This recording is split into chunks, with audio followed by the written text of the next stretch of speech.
그냥 우리는 손흥민의 1,000억을 지불했어야 했다. 너무 쓸데없는 곳에 돈을 마구잡이로 쓰고 말았다. B급 선수 10명보다 제대로 된 A급 선수 1명이 더 낫다.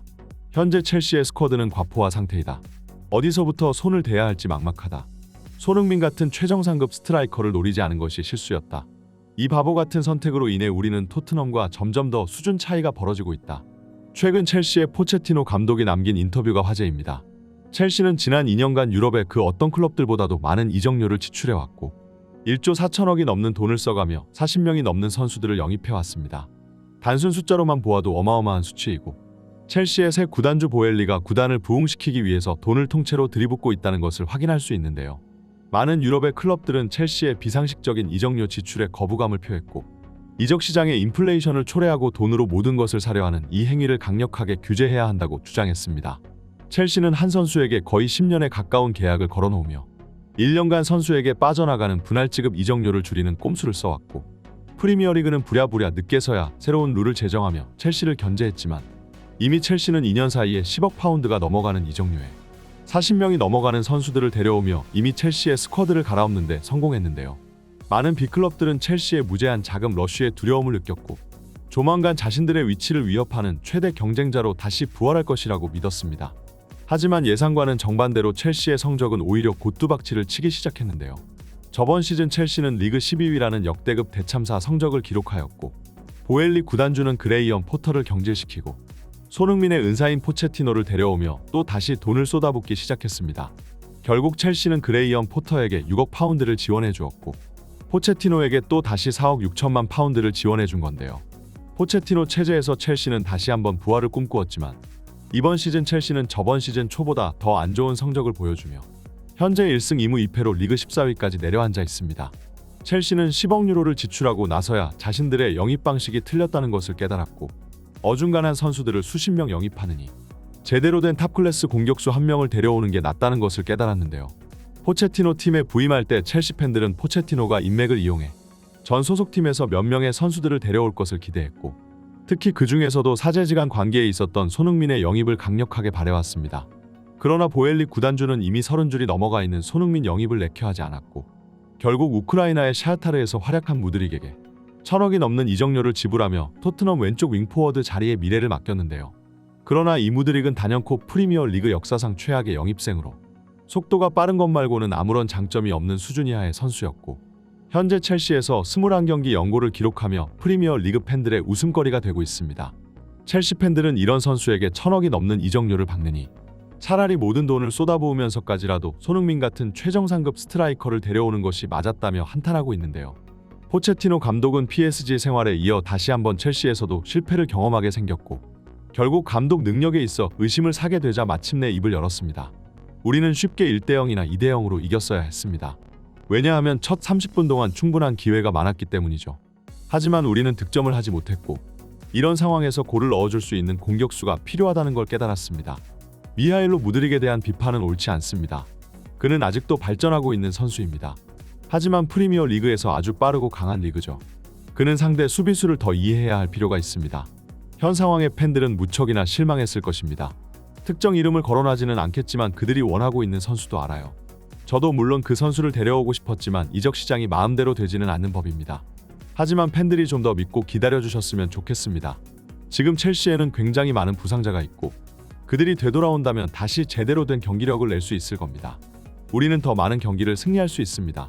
사실 포체티노 감독의 인터뷰는 거의 자기 변명에 가까웠고 경질이 가까워지자 팬들에게 조금만 더 인내심을 가져달라며 설득하고 있는 것에 불과했는데요. 첼시는 수십 명을 영입했지만 이 중 단 한 명도 성공하지 못하였고 팬들은 오히려 케인을 내보내고도 우승 경쟁을 하고 있는 토트넘의 비결이 궁금했습니다. 영국의 축구 전문가는 같은 런던 라이벌인 토트넘과 첼시의 희비가 엇갈리고 있는 그 이유를 분석하였고 결국 이들의 차이는 뛰어난 감독과 A급 공격수 보유 유무에 있다고 주장했는데요. 첼시는 10억 유로를 넘게 지출했고 40명에 가까운 선수들을 영입했다. 반면 토트넘은 자신들 최고 레전드인 해리케인을 떠나보냈다. 많은 전문가들은 시즌 시작 전 첼시가 4위 안에 들 것이라고 예측했고 토트넘은 유로파 진출에나 성공하면 다행일 것이라고 얘기했다. 하지만 시즌이 시작되니 실상은 전혀 달랐다. 첼시는 저번 시즌보다 더 최악의 성적으로 리그 14위를 기록 중이고 토트넘은 최근 4연승을 달리면서 맨시티와 우승 경쟁을 하고 있다. 이 두 팀의 차이는 도대체 어디서 나오는 것일까? 그것은 뛰어난 감독과 뛰어난 공격수의 보유 유무이다. 포체티노는 이미 파리 생제르맹에서 한번 실패한 감독이다. 그는 토트넘 시절에 나름 챔스 결승 진출이라는 업적을 달성했지만 그 후로는 내리막길만 걷고 있는 감독이다. 하지만 포스테코글루 감독은 셀틱에서부터 뛰어난 평을 받고 있는 감독이었다. 특히 많은 축구 전문가들과 칼럼니스트들은 포스테코글루 감독의 전술적 역량을 고평가했다. 포체티노가 포스테코글루보다 뛰어난 것은 그저 이름값밖에 없었다. 첼시의 구단주는 단순 감독의 명성에만 매달려 포체티노를 데려왔고, 토트넘은 비록 변방 리그 출신의 감독이지만 포스테코글루 감독의 능력을 꿰뚫어보고 있었다. 결국 보드진들의 선택 하나로 인해 토트넘과 첼시의 차이는 벌어지기 시작한 것이다. 그리고 우리는 월드 클래스 선수의 차이에도 주목해야 한다. 현재 첼시에서 가장 유명하다고 볼 수 있는 선수는 라임 스털링이다.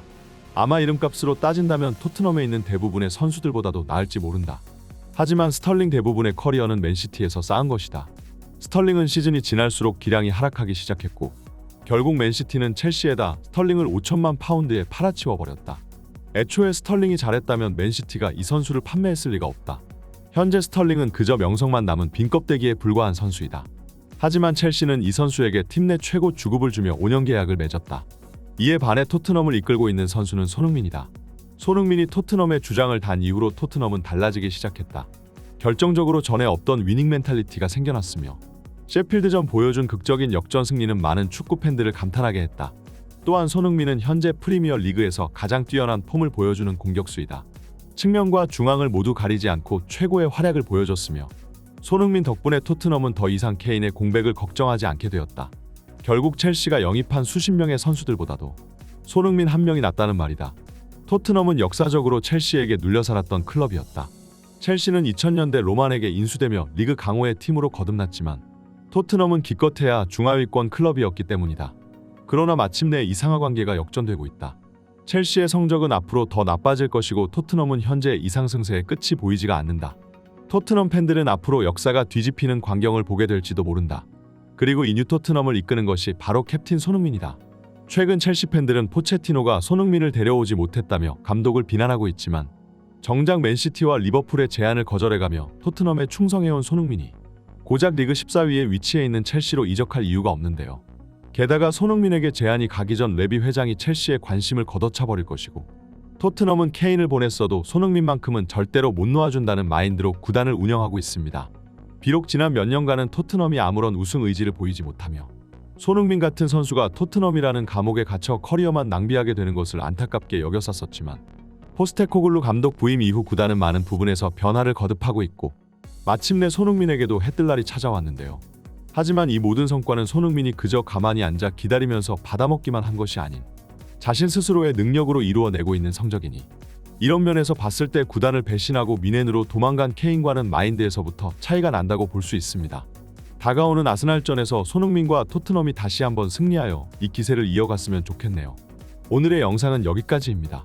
좋아요와 구독은 제작자에게 큰 힘이 됩니다. 다들 좋은 하루 보내세요. 풋볼 랭킹이었습니다.